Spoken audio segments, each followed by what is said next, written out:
Welcome to everybody. Today my welcome will be in Italian, while Silvana will greet you in English. Quindi benvenuti al secondo appuntamento di questo webinar. Oggi Tatia Gruenbaum presenterà alcune strategie didattiche per lavorare con i 3 Picturebooks che sono stati illustrati nell'incontro precedente. Vi do alcune informazioni. Nella prossima settimana riceverete gli attestati insieme al link del Padlet che conterrà tutti i materiali e questo link noi lo andremo già a mettere nella chat di oggi al termine del nostro webinar, quindi voi che siete qui li potrete vedere in anteprima. Poi troverete tutti i materiali pubblicati anche nei siti di Storeto e di Smart Edu for All e vi informo che il foglio firme sarà messo in chat verso la fine del webinar. A nome di Storeto vi ringrazio tantissimo per essere qui e sono pronta ad ascoltare Tatia dopo aver passato la parola a Silvana. Welcome to this second webinar by Silvana. I am the president of the association Smart Edu for All. Today, Tatia will talk about pedagogy and the strategies, how to use the 3 chosen picture books with the students in your classes. The certificate of attendance will be sent to all of you next week, together with the link to the Padlet that collects all the materials of the 2 webinars. The materials are also published on the websites of our associations, and the link to this Padlet will also be shared in the chat before the end of the webinar, together with the attendance registration form. So don't forget to sign in the registration form at the end of the webinar in order to get the certificates and the link to the materials. So, Tatia, it's your time now. Well, hello. Wonderful. Thank you so much for your introduction. To everybody who joined us on Monday, welcome back to this second part for the ones who are joining us today for the first time, welcome. Delighted that you could join us today. Now, the theme of this webinar is Remembering the Holocaust through Picture Books in English Language Teaching. Part 1 served as an initial discovery and an opportunity for me to share my journey with you, which I hope also helped answer questions you might have had, such as questions regarding the age of the learner, possible content of the picture books, which center on Jewish life during the Holocaust. Our session was superbly supported by our experts, Davide Martini, Dr. Emma O'Brien, and Dr. Irene Campagna, and of course, Professor Alberto Cavaglione. So once more, thank you again for joining us on Monday. Today, the focus shifts to pedagogy and teaching and also some practical ideas. I would like to begin with this quote by Miep Gies, the woman who helped to hide Anne Frank and her family, and she is also the one who found Anne Frank's diary and kept it safe while waiting for her return.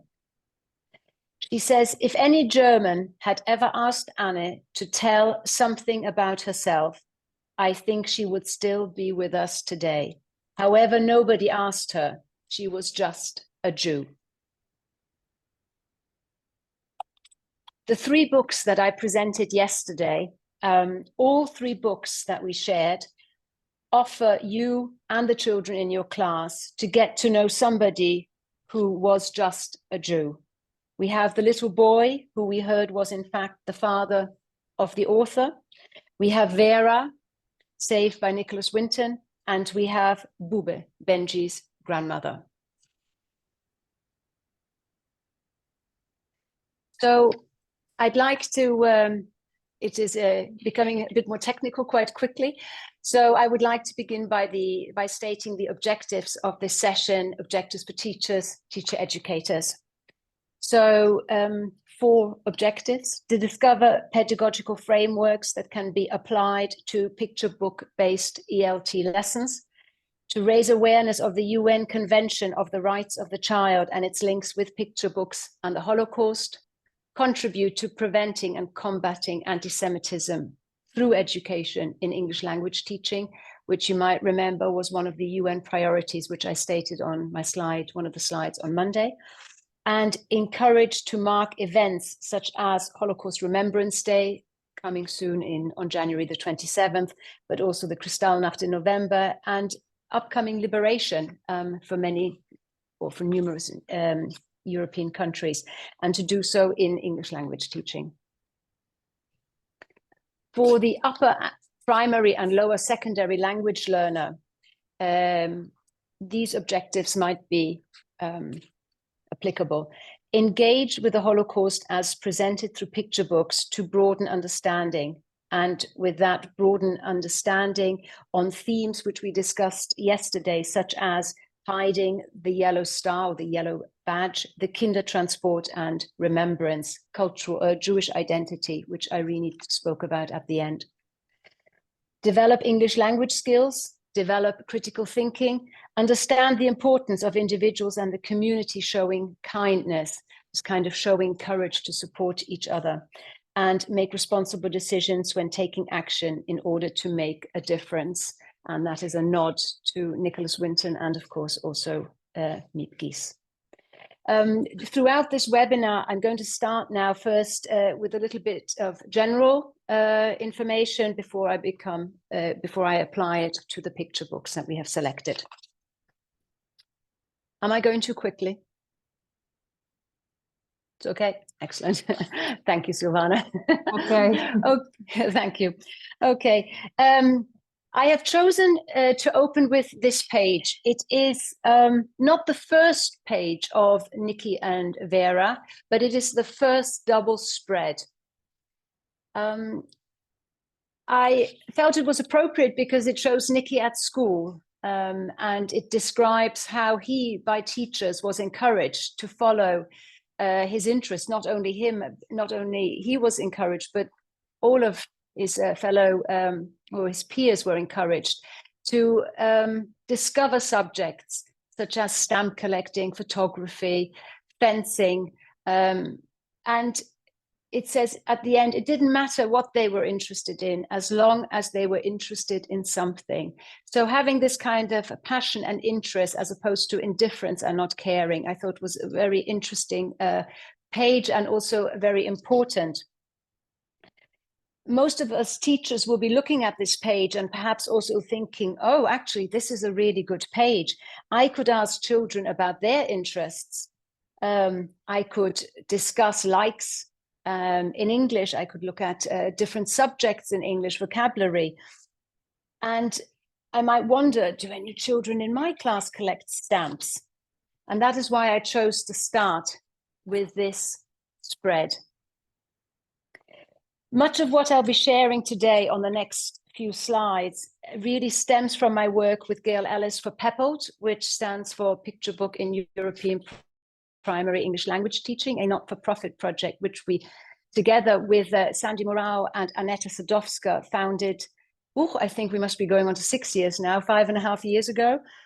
And also our work for the British Council. And the materials that we have created for language teachers really are materials for teachers who are seeking a relationship in the classroom, a relationship, a partnership with their learners, having a classroom with actively engaged children, fearlessly, like Nikki, hopefully, teaching with picture books that might challenge, but will allow children to broaden their minds and, most importantly, challenge indifference. So with that, I would now like to start. So I begin with the pedagogical frameworks. So what I will be presenting on the following slide is, or on the following few slides, is underpinned by story-based methodology by Ellis and Brewster, story-based e-methodology for video picture book alouds by Ellis and myself, and it is embedded in a children's right perspective. Pedagogy of children's rights, and also referred to as the 3 Ps.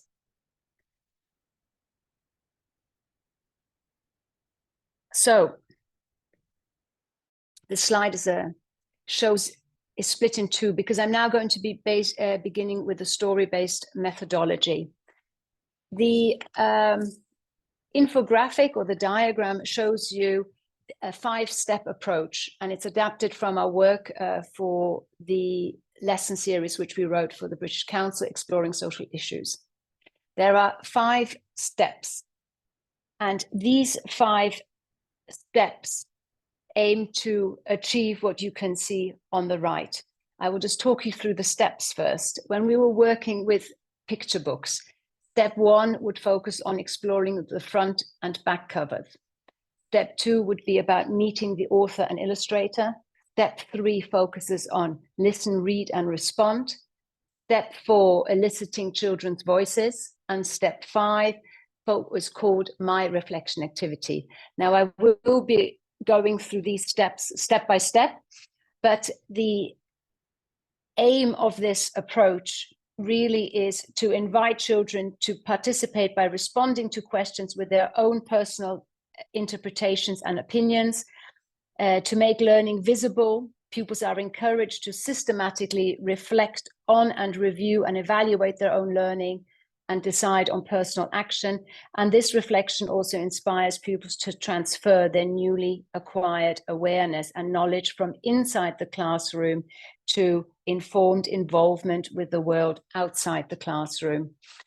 So I think the inside and outside the classroom is quite important, especially when working with picture books at Center on the Holocaust. There is this link to Pedagogy of Remembrance, and that as well is often split into 2 parts: inside the classroom, outside the classroom.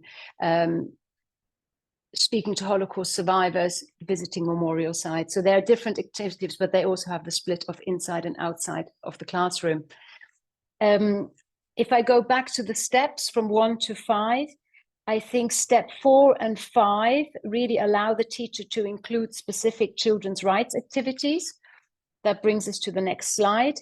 And I think as well, step 4, which is called eliciting children's voices, is really for me, it's one of the most important steps in this approach, because that really allows children to make personal, intercultural, and also cross-curricular connections.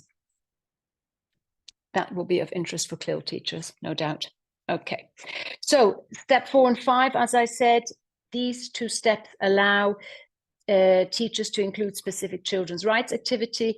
And this brings us now to the second part, which is the Children's Rights Convention on the Rights of the Child. I think this statement is important for teachers. Children's rights generate obligations and responsibilities that we must all honor and respect. The Children's Rights Convention, the poster on the right lists all the children's rights. Here's a question for the chat. Does anybody know in what year it was drafted? Put your answers in the chat if you know. In what year was this Children's Rights Act drafted? 1989. 1889? 1989. They say. Yes, they say correctly. They say. That is correct, yeah. Very good, that is indeed the correct answer. And when this convention is for children, what are the ages? How old do they consider to be the child in this convention? Does anybody know? Can you put it in the chat? Until 18. Up to 17. Up to 17. 18. I'm reading. Yes. No other answers. 18, up to 17. That's it. 18. 18. Rather certain it's 18. Okay, wonderful.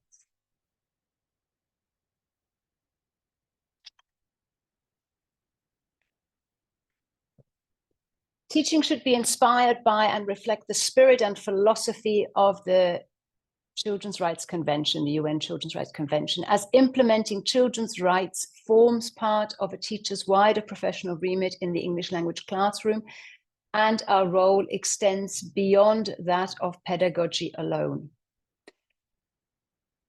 We asked this question in a webinar which we gave for Silvana, and I thought it was a very good question. Gail Ellis asked this question.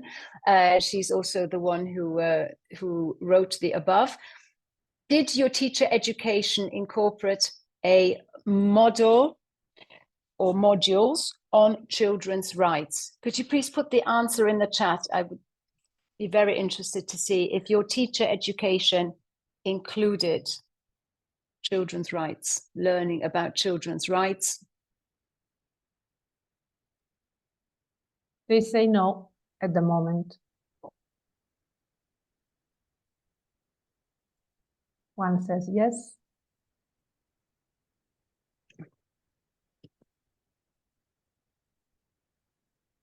The yes, do we know the country? Is that possible? Yes, Italy, a friend of mine. Ah. Renata, who was also involved in the iceberg project. Yeah. Yes, another one from Torino. Hi, Renata. From Torino. Raffaella from Torino also saying yes.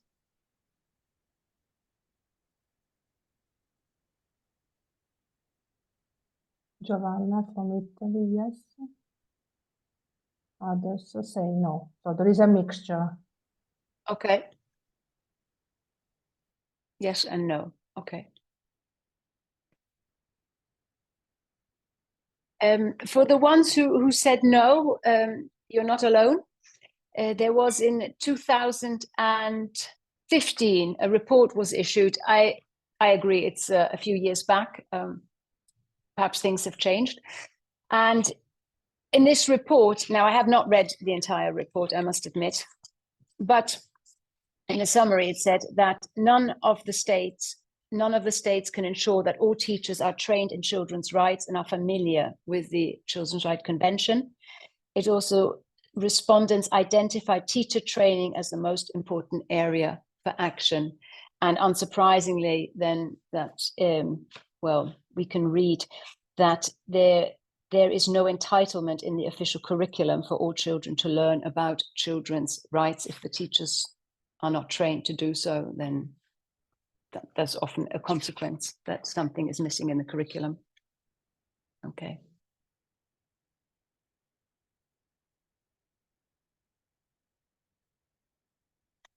The children's books that we have selected, or that I selected for this webinar, they link to children's rights. There are 3 of the children's rights articles which I identified. Article number 2, no discrimination. Article 14, freedom of thought and religion. And Article 30, minority, culture, language, and religion. Those are the 3 which connect to all 3 of the picture books. I have stated here that picture books can provide teachers with a rich context in which to introduce children's rights, as links can be made to the UNCRC, which match the theme of the picture book. On the right, you can see the explanation of the 3 articles.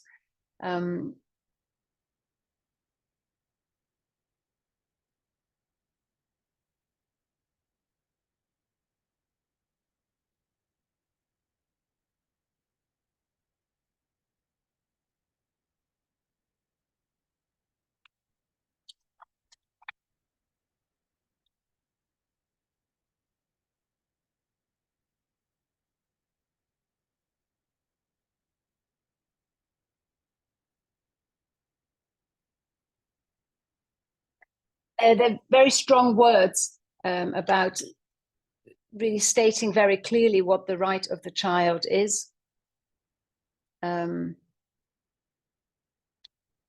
It's therefore somewhat surprising that it's not in the curriculum or really that prominent in teacher education.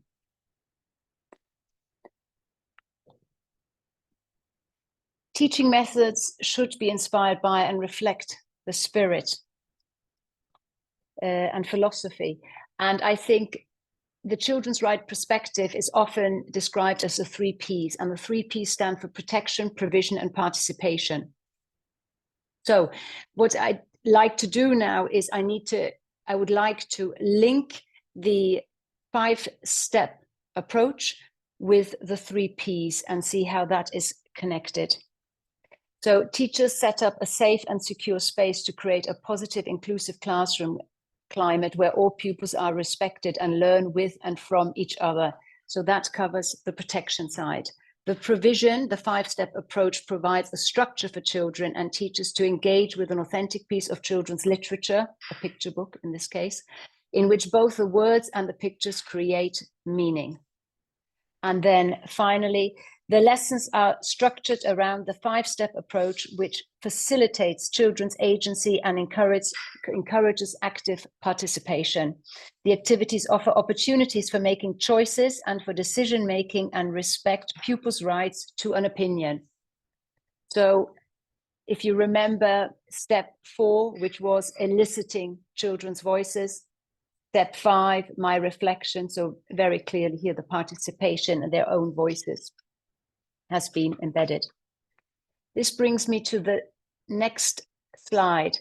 So I think I hope this visualizes how it all comes together. So what we have tried to do for the British Council, and which I have adapted also for these picture books that center on the Holocaust and the Jewish experiences and life during the Holocaust, is basically showing that the content in the book is also embedded in the teaching approach so that it becomes one. So it is not just a book on a topic or a certain theme that has been taught in a way, but that altogether, that the teaching, it's embedded in the children's rights, combined with a picture book, which is which can be how do I say?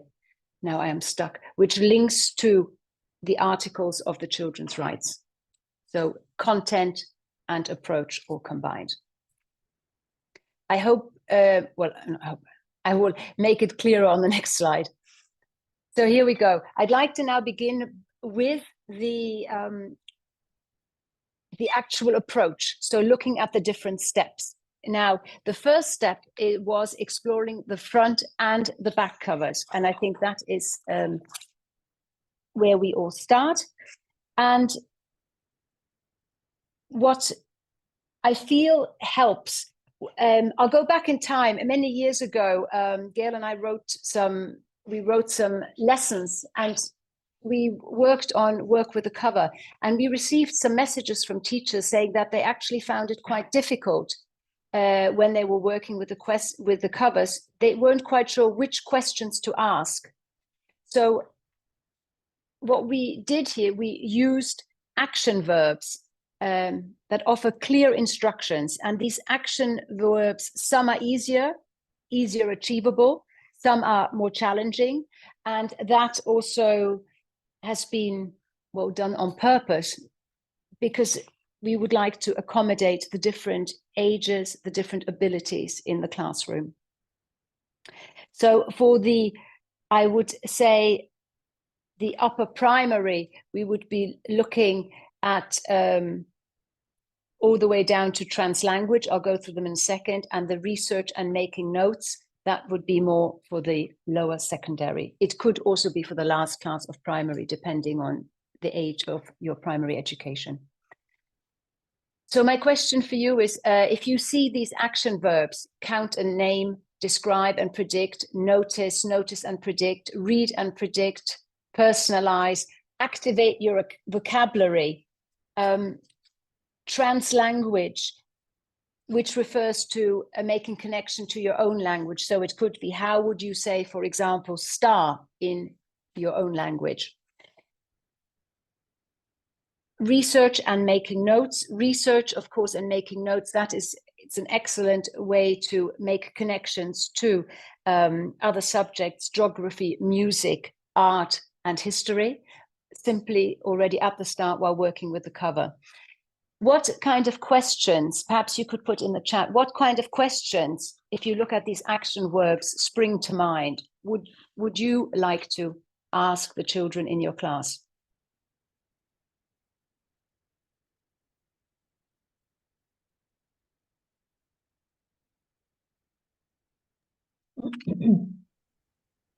How many? How many questions? I read what is written in the chat. Ah. One question might be how many? How many? What? It would be good if we could try and use the action verbs to start the question. So, for example, can you count the stars on the cover?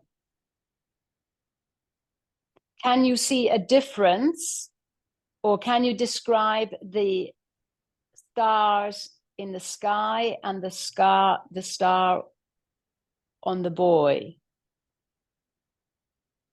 How many stars, how many boys? Can you describe the boy on the cover? Yeah. Can you describe his outfit?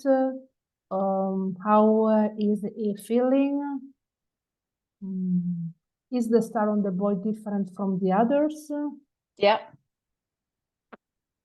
Okay, very good. I think the questions about description, of course, then allow to offer vocabulary for clothing and color. So you've been looking at that. Yeah, very nice. Predicting how he feels. Yeah. Speculation. Yeah. Describing emotions. What do you think this book is about? How many stars can you see? Where is he? Yeah. Where is he? Why is he alone? Nice. Question.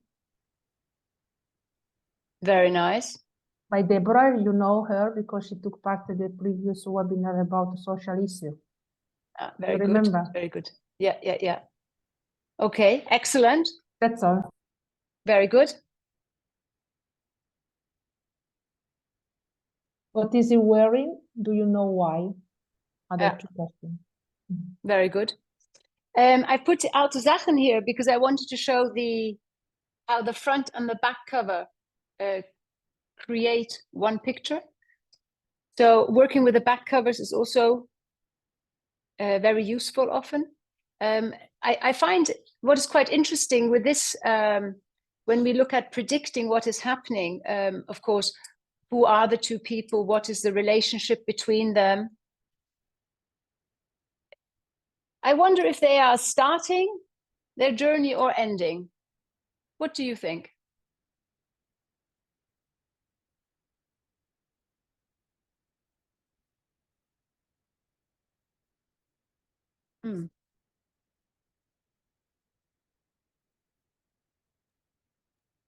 Ending and starting. Ending and starting. Yeah, I think the answer can probably be found in the book. It's also looking at where they are walking. I think it's they seem to be in between. In between. Yeah, you might notice or some of you might notice the back cover is the German publisher put the back cover online. That's why the summary at the back is in German. And so again, we can work as well with the colors on this front cover, the monochrome. We can see different shades of gray. Also, how does that, how does that personalize? How does that make you feel? We can look at vocabulary referring to buildings, architecture, and also you can personalize it. I mean, once the children have perhaps established who they think the two people are, they can also speak about, do they go with their grandmother? Do they go with their grandfather? Do they carry out any walks together, or where are they going? You can predict what they might be doing. Nikki and Vera at the left is interesting as well, also gives us quite a lot of opportunities to predict and to look at what we can see, especially what we can see in the distance. What do you think is going to happen? But also what we can see inside of Vera.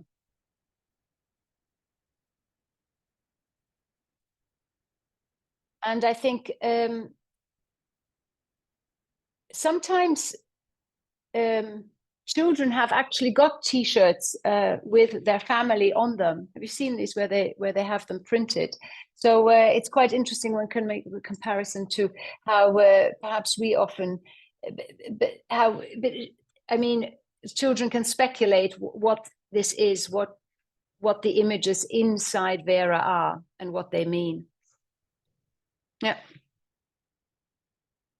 I think this year, the kind of award is also something one can focus on, one can look at, and what does that mean? It links to research. What is this award actually about? Often these smaller things are not taken into account, but they offer some nice opportunities for research activities and note taking then.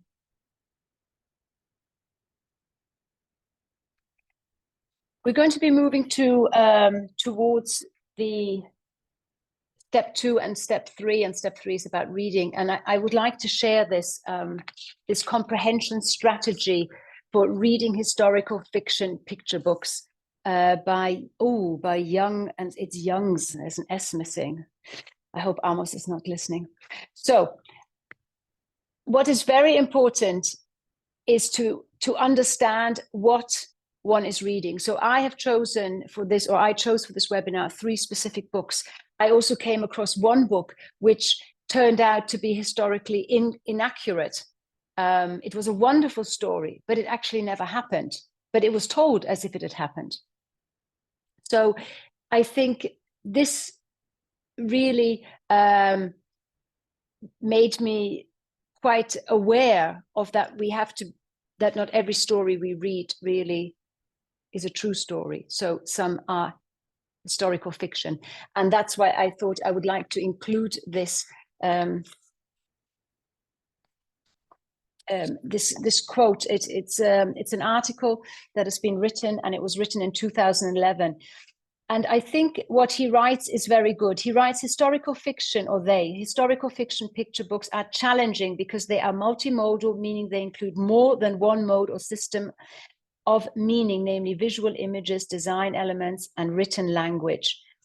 And here also, each historical fiction picture book is a different blend of historical fact and fiction that is represented through image, text, and design features.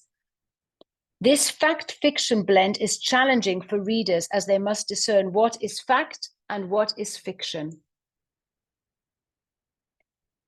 Lastly, historical fiction picture books are challenging because many readers lack historical background knowledge and are not familiar with the genre and are inexperienced with the language specific to the historical era. As the use of historical fiction picture book increases, the strategies teachers demonstrate to their student will need to expand to accommodate these complexities. Yesterday, I mentioned that a number of these picture books really exceed the format of the standard picture book of 32 pages. They are longer and they include a glossary. So already supporting teachers with the use of, where does it say here, the specific historical language. So we have got certain events have been explained at the back of picture books, helping the reader, because the writer is aware that the teacher or the child will be lacking such historical knowledge. And I think it justifies also, perhaps yesterday, the combination of having a picture book and a historical expert to add some information, to offer the context.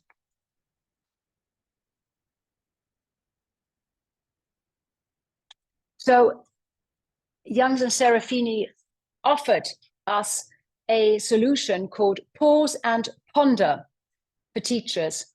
So 4 clear points to help teachers how to manage reading historical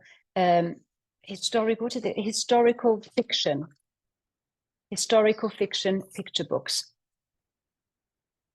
I'd like to look at the last 2, text, image, and design, add different things to a historical fiction picture book. What do readers get from the images, the design, the text? How do they work together? Yesterday, when we were looking at Vera and at Nikki and Vera, I explained, for example, the lines, the angles. We looked at what in Alte Sachen, the changes between monochrome and the more vivid colors. And it says here as well, in many historical fiction picture book, authors and illustrators use symbols and motifs to take readers to deeper levels of interpretation. And I think that really justifies that some pages, for example, this page with the tattoo that also Irene used in her talk on the historical context of Alte Sachen, that some pages require mediation sensitivity and perhaps additional information regarding, in this case, the persecution of Jewish people. So I think I did a little bit of a detour by adding this, but I hope this will help when I now go to step 2, which is about meet the author. I think this is a crucial step for teachers and children, teachers to prepare in advance to really understand the picture book. Often the authors and illustrators in interviews, on their dust jackets, in their notes, have added information to explain the picture book. So it is really key for the teacher to prepare and also to listen to often video interviews. I listened to one by Peter Siss to learn more about the different images and the colors and the techniques and what he was thinking. So that is something that one can share and then help guide the learner and help mediate. Now, there are lots of ways one can meet the author. I've listed a few. Benjamin Phillips, very fashionably, is on TikTok for the Carnegies, was explaining something about his book, about the illustrations in Alte Sachen. Below is Ziggy Hanor, so she was is the author and the founder of Cicada Books, and she has a read aloud on YouTube about her book. And often authors and illustrators do share read aloud, so that's also something you can use in the classroom. And we have got often the author notes at the back. Many illustrators and authors nowadays have got their own websites. Literacy organizations also often share teaching notes, teaching ideas, teaching suggestions, often not always suitable for ELT, but often they really provide a great stepping stone, some inspiration, some great additional activities that we might want to tag on at the end, or they offer a way of starting. So lots of ideas here. Step 3, listen, read, and respond. Now, the act of reading, I think I put that at the top because I think sometimes it's perhaps assumed, but I don't think it should be. So the act of reading, when we are working with picture books, there are different ways we can work with picture books. Traditionally, you might have a teacher reading it aloud, and I think that is also how often picture books are visualized, the teacher holding the book, the children around. That is a way. I think key is that that it becomes this experience, a social experience of sharing, a shared moment where we share together. And there are different ways of doing it, especially if the learners are older. I think that the teacher reading it aloud for general understanding is a great way of starting. It might then move on to a second reading to develop observation, listening, and comprehension skills. It might be through a video read aloud. It might be through circular reading, one group sharing a few copies of the book and reading it together. Important, of course, then is that children have got time to read, make sense of the illustrations and the text and how that works together. But I think that is something to really think about. How do we want to read this book in the class? And think about different ways of doing it. But important is that it has become a shared experience. Now, when working with picture books, and if we want to look at English language and the different skills that we can develop, we usually ask questions. So what I've tried here are to put some of the guiding questions that we can ask when we see an illustration and we have got a text.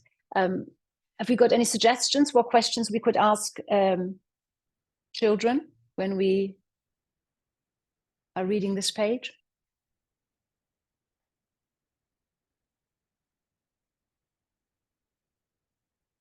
I think vocabulary-wise, we could be inspired to look at emotions, shapes, colors.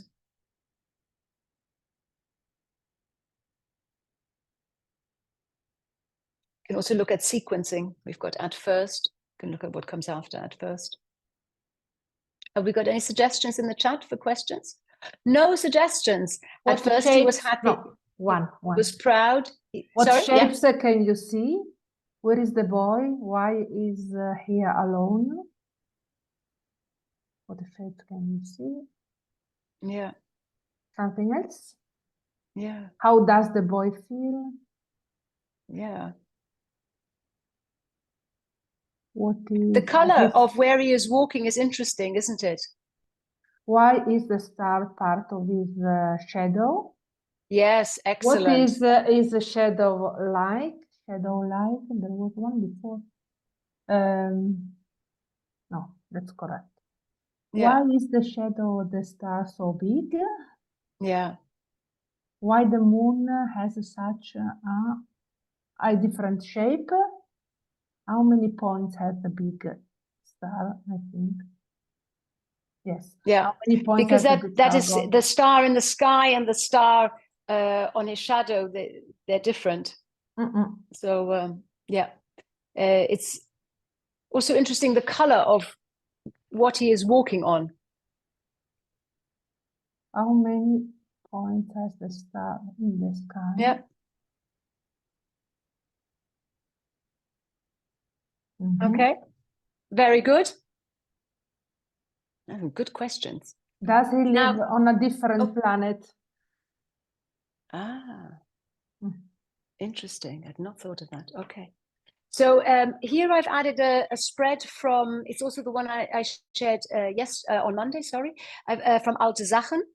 Again, we have questions. I added this one because I wanted to draw attention to the gutter. So this picture book actually is classified as as a graphic novel. I spoke to the illustrator about this and I said, is it really a graphic novel? And he said it's perhaps in between, because there are pages, we've got wordless spreads, we've got double spreads, so like in a picture book, so without a gutter. So it's one of those, when I mentioned that there are some hybrid versions, and I think for me personally this is one of them. That is also why I added this book. But we have the gutter, and I thought the gutter is very interesting because it also allows the teacher to ask questions. What happens? Does everybody know what the gutter is? The gutter is the white gap that we can see between the two pictures, that we often see also between the panels. If it is in graphic novels, there's the gutter. And I think it's quite interesting, the gutter, because there is this gap in the picture and it offers imagination room to predict, to think, to imagine what happened. And I think that's why I wanted to add this page, because it gives opportunities to ask questions, to ask children and learners, what happened in between? What do you think? Because we don't see the grandmother anymore in the second picture.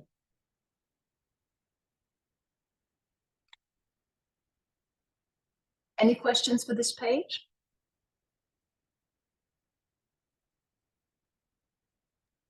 Not at the moment.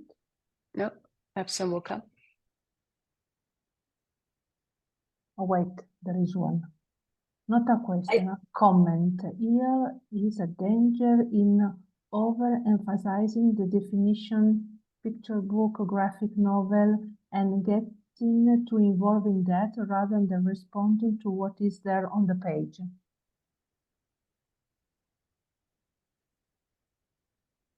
Okay. I think, yeah, by, by Amos. Yes. Yeah. I think it's Well, the reason I said it is because if you go to the publisher's website, it is really described as a graphic novel. So I did feel that at one point I did have to touch upon this, but I did it swiftly, yet he noticed. So I think with this page, especially what I think is interesting is the difference in facial expressions of Benji and his mother, and I think that his grandmother, and I think that would open some possibilities to describe how they feel and who can connect with this society or with this life, whereas she really struggles, and that's also what the illustrator said. Step 4 focuses on eliciting children's voices. So, and this is the part where I said right at the start offers the possibility to include children's rights activity. It is eliciting children's voices here without making it specific to a picture book, because we haven't shared one together, is a little bit on the tricky side. So I've tried to get questions together, look at what I've written in the past together with Gail, also on other subjects or other picture books, and see what inspiration these questions could offer to the teacher. So how did the picture book, the words and the pictures, make you feel? What do you think are the main messages? What would you say if you met, perhaps Bube, if you met Vera, if you met the little boy star? What would your message be? You could draw it, you could write it, you could act it out. Who is telling the story? How would you continue the story? Has the story inspired you too? And again, that would be very specific then to the picture book to finish the sentence. How do the illustrations contribute to the story? Think about color, shapes, lines, and space on each page. Children's rights activities. So those were the top general questions, and then specific children's rights activity. And these children's rights activities, well, they are, as you can see, yeah. How can you and your school help protect children from antisemitism? How can you and your school support remembrance?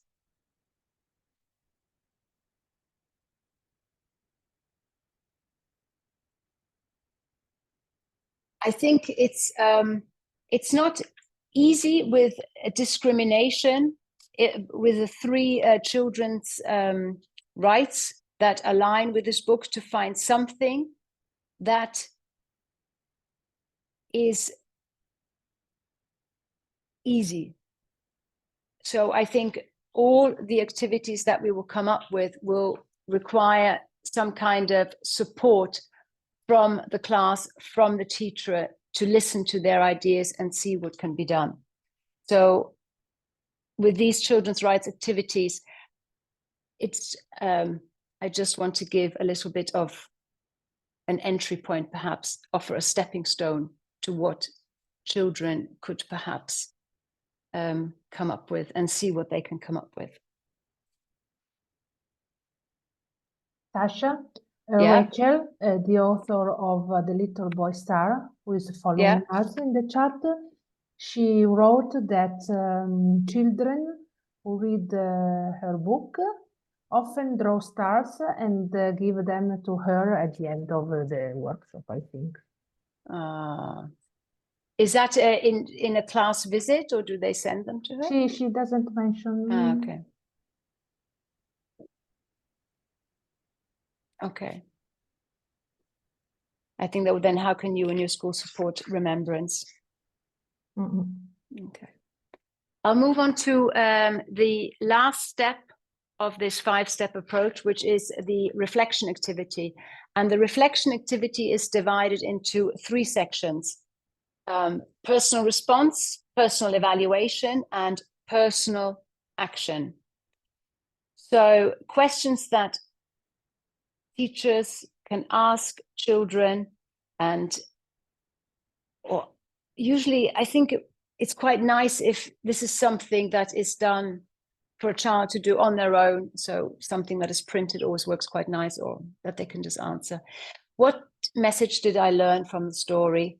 How did the story make me feel? Write down 5 new words or expressions that I've learned. Draw the illustration that inspires you the most.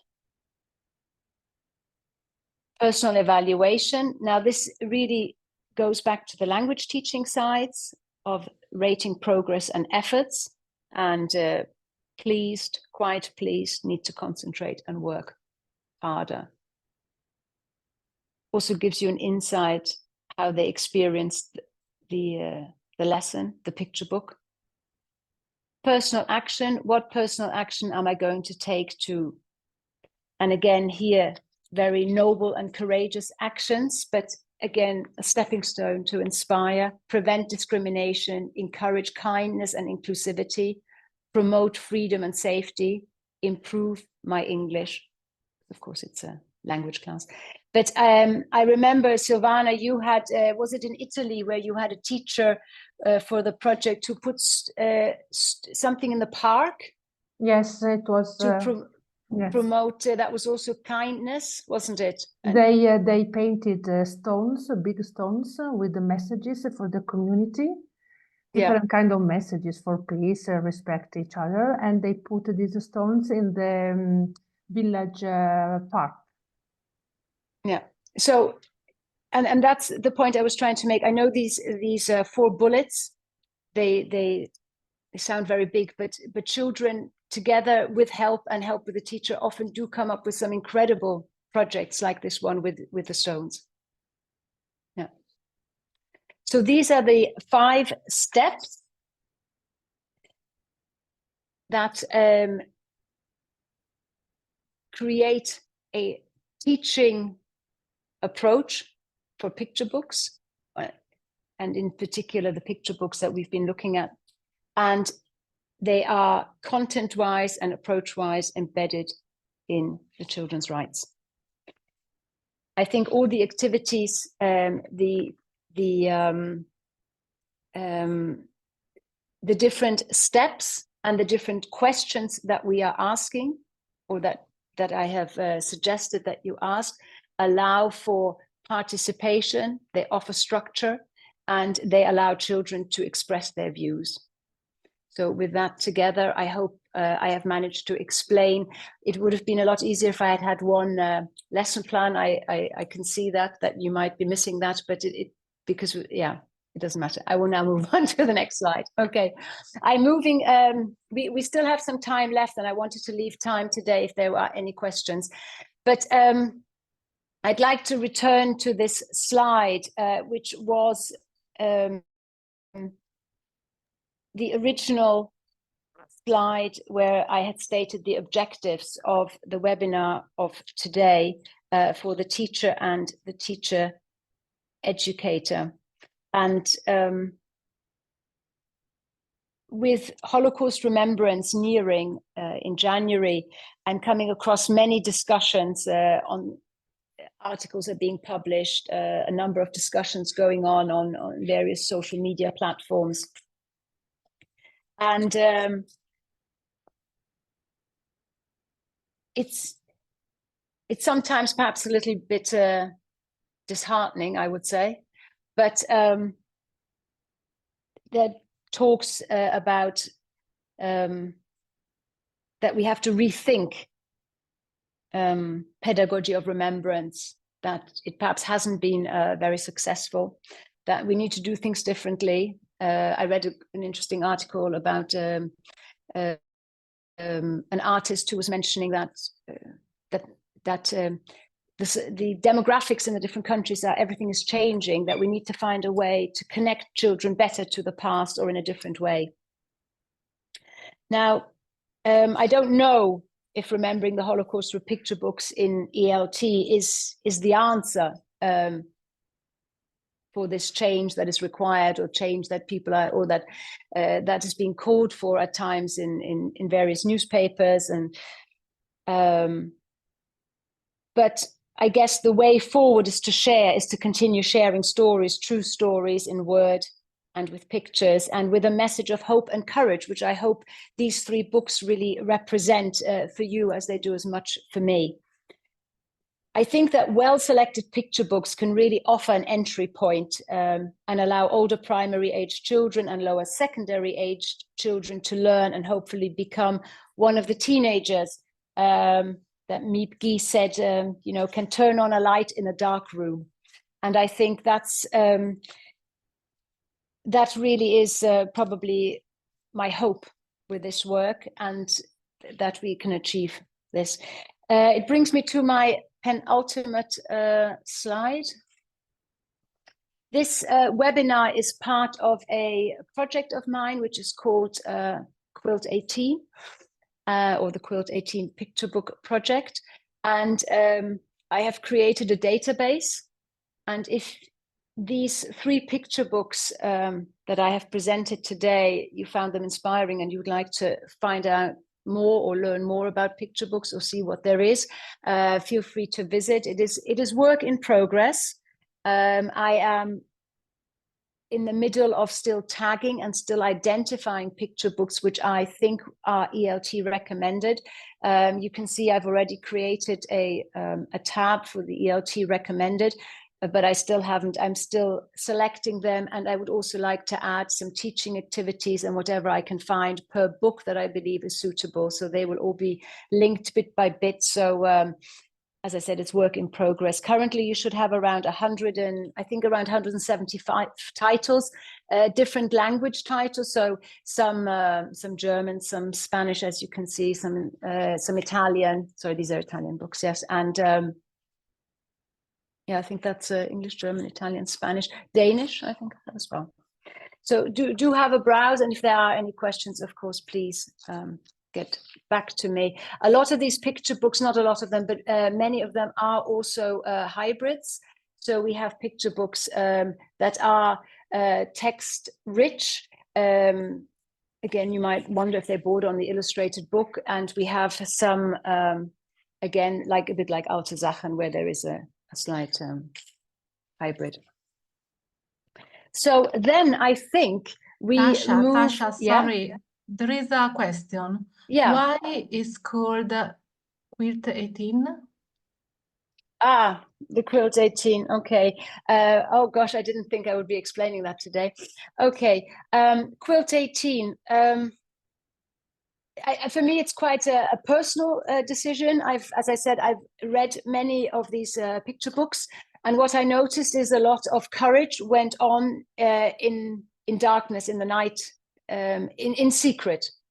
A lot of picture books mention cold, hunger, loneliness, and I have picture books which very often refer to the piece of clothing that they brought when they left, the dress that they wore, especially the blanket that they had. And I felt always the blanket offers protection, security, and therefore I went with a quilt. And I think that often the quilt, it's about lots of these picture books are memories of survivors. Not all are survivors, but and the children or other people have written about them. And I felt that the quilt represented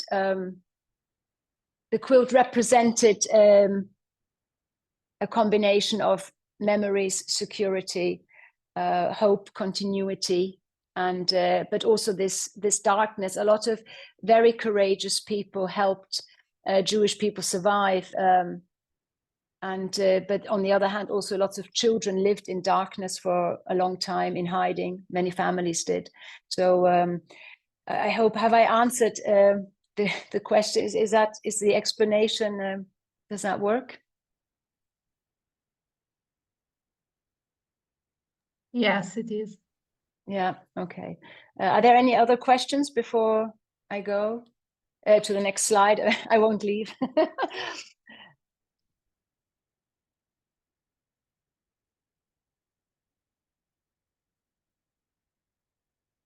I like this name. Agnes from Graz is saying. Thank you. Yes. Emma from UK is saying Thank you, Tatia, for this insightful and thought-provoking session. Thank you. I think the name Quilt 18, and I chose 18 for the number of life that it represents in Hebrew. That's why it's 18.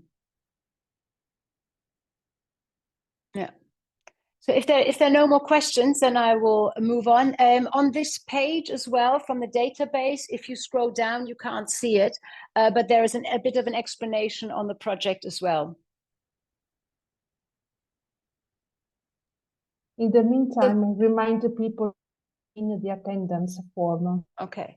So I will now go to the, is it all right if I go to the poll? Okay. Yeah. And then after that, I have one more question. Yeah.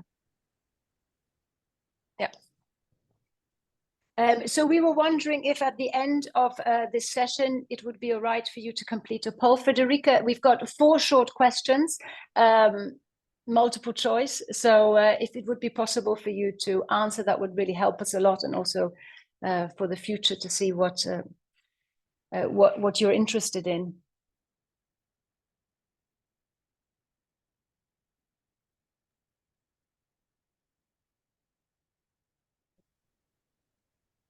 Can you see? Yeah.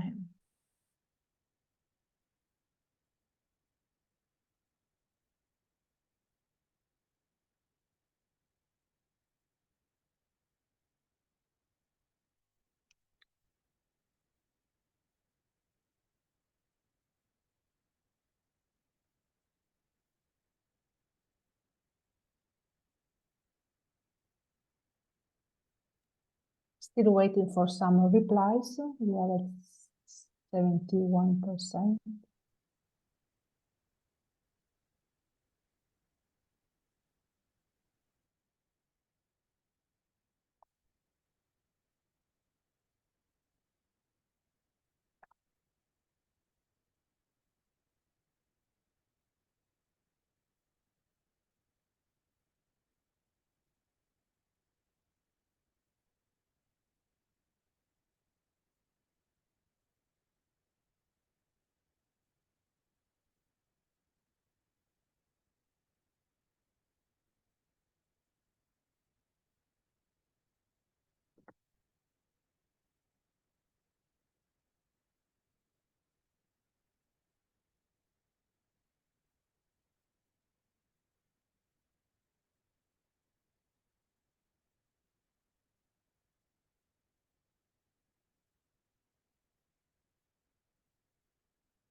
I feel like we should nearly have like a tune that goes with it. Little music.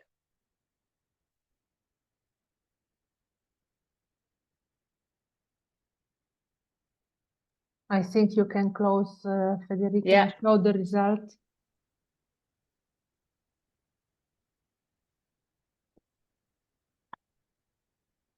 Okay.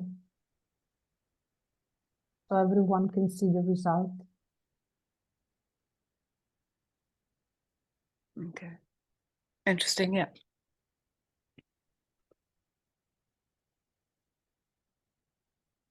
In the meantime, if you want, I read the message from Nair, Tasha. Ah, wonderful. Should I go to the next slide? The next slide is about the materials, but please read. Yeah, read that first. Okay. Oh, yes, lovely. Great choice of picture books. We need more authors writing picture books with challenging issues. Wait a moment, because there is something that covers so that we can deal with these questions in, wait a moment, in a child-friendly manner in the classroom. Yeah, great. No, yeah, thanks. Yeah, I agree. I think as well that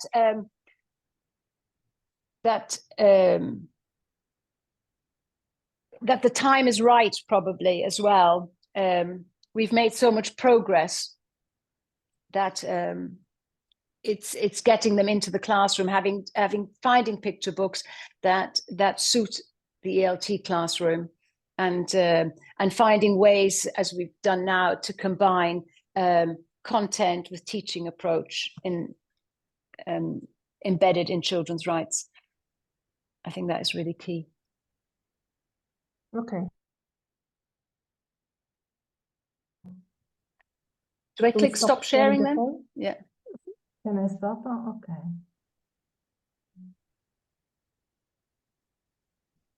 Shall I go to the slide about the materials? Yes.